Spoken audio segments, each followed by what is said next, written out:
हरदोई में कांग्रेस सांसद तनुज पुनिया ने शशि थरूर का किया बचाव। उत्तर प्रदेश के हरदोई जिले में आज बाराबंकी जिले से कांग्रेस के सांसद और कांग्रेस के उत्तर प्रदेश अनुसूचित जाति विभाग के चेयरमैन तनुज पुनिया ने कांग्रेस के वरिष्ठ नेता शशि थरूर का बचाव करते हुए कहा कि उनको विदेश में सारे देशों के सामने अपना पक्ष रखने के लिए भेजा गया है। वहां पर जाकर वह देश का पक्ष ले रहे हैं और जो तय हुआ था वो वह बोल रहे हैं। इससे कांग्रेस की कोई भी एकजुटता प्रभावित नहीं होती। उन्होंने बसपा को इंडिया गठबंधन में शामिल होने का ओपन इनविटेशन भी दिया। पुनिया संविधान बचाओ रैली में शामिल होने हरदोई पहुंचे थे। यहां पर उन्होंने कहा कि भारतीय जनता पार्टी की सरकार ने सीधे सीधे संविधान पर हमला किया है और विपक्ष के नेताओं की आवाज लगातार दबाने का प्रयास किया गया है। हरदोई में गांधी भवन में आयोजित कार्यक्रम में शिरकत करने के बाद कांग्रेस सांसद तनुज पुनिया से सवाल किया गया कि शशि थरूर आपकी पार्टी के वरिष्ठ नेता हैं, अनुच्छेद 370 और हिंदू राष्ट्र पर कांग्रेस की नीति से अलग बयानबाजी करते हैं, क्या इससे कांग्रेस की एकजुटता प्रभावित होती है?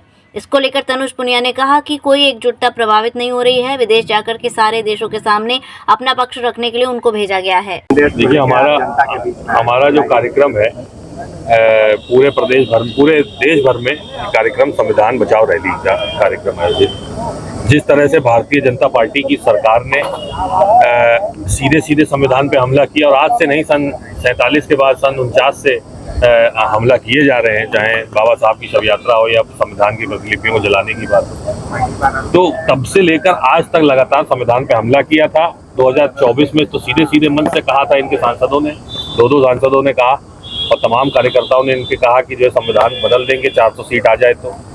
और उसके बाद जब इन्होंने परिणाम देखा कि सीटें इनकी बहुत तेजी से घट गई हैं इसी बयान की वजह से, संविधान की वजह से, क्योंकि जनता ने बर्दाश्त नहीं किया इस बात को, तो आगे इन्होंने अब संविधान के लिए एक सामने खड़ा कर दिया है एक फेस कि जो है नहीं, हम संविधान के साथ हैं, लेकिन पीछे से जो संविधान जो लागू जिस तरह से होता है, जो उसके प्रावधान दिए गए हैं, उसको बैकडोर से खत्म करने का प्रयास कर रहे जा रहे हैं। जैसे कि जो निजीकरण जिस तरह से कर रहे हैं, जिसमें कोई सारा आरक्षण खत्म कर दे रहे हैं, जिस तरह से इन्होंने संवैधानिक संस्थानों का दुरुपयोग करके और राजनीतिक लाभ प्राप्त करने के लिए इन्होंने जिस तरह से पूरी एक मुहिम छेड़ी हुई है, हर विपक्ष के नेताओं को विपक्ष की आवाज़ को दबाने की प्रयास किया गया है। विपक्ष से मेरा मतलब विपक्ष की पार्टियां नहीं, जो भी इनका विरोध करेगा उसको ये दबा देंगे, चाहे प्रशासन का बल इस्तेमाल करके, चाहे पैसे से, चाहे जिस तरह से। तो ये कहीं ना कहीं संविधान की जो भावना है, जो उसकी आत्मा है, उसके खिलाफ है। और बाबा साहब ने जिस विचार से संविधान को लिखा था, संविधान सभा ने लिखा गया था, तो उससे उस भावना के बिल्कुल विरोध ये काम कर रही है। तो इसी के संदर्भ में कांग्रेस पार्टी ने एक देशव्यापी अभियान छेड़ा है, संविधान बचाओ रैली, जिसमें हम लोग जागरूक करते हैं लोगों को कि कांग्रेस पार्टी ने संविधान के लिए क्या किया और किस तरह से भारतीय जनता पार्टी संविधान के विरोध में काम कर रही है। शशि थरूर हैं, आपकी पार्टी के एक वरिष्ठ नेता हैं, अनुच्छेद 370 और सिंदूर ऑपरेशन पर जो है कांग्रेस की नीति है उससे पलट के बयानबाजी करते हैं, क्या इससे कांग्रेस की एकजुटता प्रभावित होती है या नहीं? देखिए, कोई एकजुटता प्रभावित नहीं हो रही। विदेश जाकर के सारे देशों के सामने अपना पक्ष रखने के लिए उनको भेजा गया है, तो वहाँ पर देश की बुराई करना कोई अच्छी बात नहीं। वहाँ पर जाकर के वो अपना पक्ष रख रहे हैं, देश का पक्ष रख रहे हैं, तो उसमें जो तय हुआ है वो बोल रहे हैं वहाँ पे। उदित राज और आपके पवन खेड़ा उनका विरोध कर रहे हैं, आप ही के ही पार्टी के वरिष्ठ नेता हैं, आप कह रहे हैं कि उनका व्यक्तिगत उनका मामला होगा, लेकिन जहाँ तक देश की बात आती है तो सब एकजुट होकर के सर्वदलीय जो वहाँ डेलीगेशन गया है, उसका मकसद है कि देश के लिए वहाँ पे कैंपेनिंग करना, वहाँ पे वो बात करना, तो वो अपना पक्ष रख रहे हैं। देश बेरोजगारी और महंगाई जो है पूरे देश भर में चरम पर है, क्या लगता है आपको कि ये जो है एक मतलब क्या इस पर जो है? देखिए, ये तो हम सालों से चिल्ला रहे हैं, 11 साल हो गए सरकार को, 11 साल से हम लोग चिल्ला रहे हैं कि महंगाई आपने इतनी कर दी, बेरोजगारी उस स्तर पे आ गई है जिस स्तर के हमने सोचा भी नहीं था। कई साल, 30, 40 साल, 45 साल पुराने जो स्तर है बेरोजगारी का, वो आज है यहाँ। सरकारी नौकरियां निकल रही हैं तो अपॉइंटमेंट नहीं हो रहे, सालों साल तक डिले हो रहे हैं, पेपर लीक हो रहे हैं, तो कहाँ तक युवा लड़ाई लड़ेगा? अब जो युवा की कमर तोड़ने का काम भारतीय जनता पार्टी की सरकार ने किया है। नौकरियां कहीं नहीं है और निजीकरण की वजह से आरक्षण, मतलब वो SC, ST, OBC का विशेष जो युवा है उसको विशेष कर दबाया जा रहा है इस सरकार के द्वारा। बसपा से क्या संबंध बन रहा है कांग्रेस का उत्तर तो प्रदेश? बसपा को हम लोग ओपन इनविटेशन देते हैं कि आप इंडिया गठबंधन में आइए। आपने काशीराम जी के ज़माने में जो सामाजिक लड़ाई लड़ी, जिस तरह से आपने समाज के लिए लड़ाई लड़ी है, उस लड़ाई को आज भी जनता याद रखती है। लेकिन कहीं ना कहीं वो सामाजिक लड़ाई से आप भटक गए। तो आपको हम लोग इनवाइट करते हैं कि जिस तरह से जो सामाजिक न्याय की लड़ाई, राजनीतिक न्याय और आर्थिक न्याय की लड़ाई हमारे नेता गण लड़ रहे हैं इंडिया गठबंधन के, विशेषकर राहुल गांधी जी जिस तरह से जातिगत जनगणना को लेकर के और न्याय की बात कर रहे हैं, तो उस मुहिम में शामिल हो, उस मिशन में शामिल हो जो कहीं ना कहीं बाबा साहब का भी मिशन था।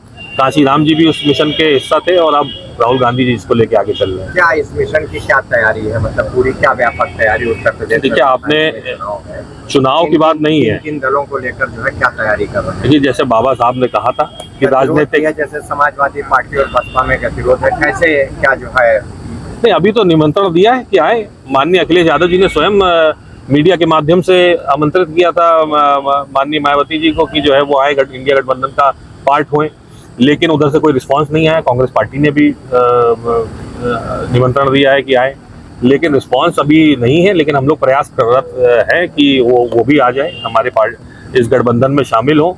और जो न्याय की लड़ाई, देखिए बाबा साहब ने क्या कहा था, राजनीतिक न्याय हमने संविधान के माध्यम से, कानूनों के माध्यम से दे दिया, लेकिन सामाजिक और आर्थिक न्याय की कमी है और इसकी लड़ाई लंबी चलेगी। तो ये कोई ऐसा चुनाव को मद्देनजर रखते हुए लड़ाई नहीं, ये लंबी लड़ाई है। जब तक कि समाज में बराबरी, जिस चीज़ की कल्पना बाबा साहब ने करी थी, समाज में बराबरी नहीं आती, तब तक ये लड़ाई जारी रहेगी। नंद किशोर नंदू का जो लोकायुक्त की जांच चल रही है, इसमें क्या कहें? कौन सी है?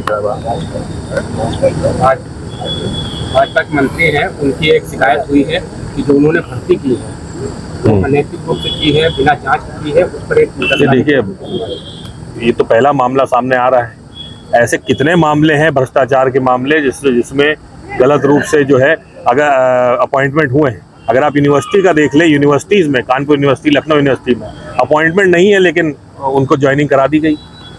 कोई सबूत नहीं है उनके पास कि वो टीचर प्रोफेसर हो गए, लेकिन उनकी ज्वाइनिंग करा दी गई है, उनको प्रोफेसर ही प्रमोट कर दिया गया है। तो भ्रष्टाचार तो इस सरकार में कूट कूट के भरा है। आप कुंभ को ले लीजिए, जितना पैसा इन्होंने खर्च किया उस हिसाब से व्यवस्था थी। जितने लोग मारे गए, जितने लोग वहाँ पे भगदड़ में मारे गए, वो कतई ना होता कि जितना पैसा इन्होंने दिया था वो इस्तेमाल होता वहाँ पे व्यवस्था देने के लिए। तो भ्रष्टाचार तो पूरी तरह से भरा हुआ है। तो भ्रष्टाचार के मामले में तो स्पष्ट है कि जितनी ज़्यादा कार्रवाई हो उतना अच्छा है। कार्रवाई करें, कड़ी कार्रवाई करें इनके ऊपर और इनको हटाया जाए।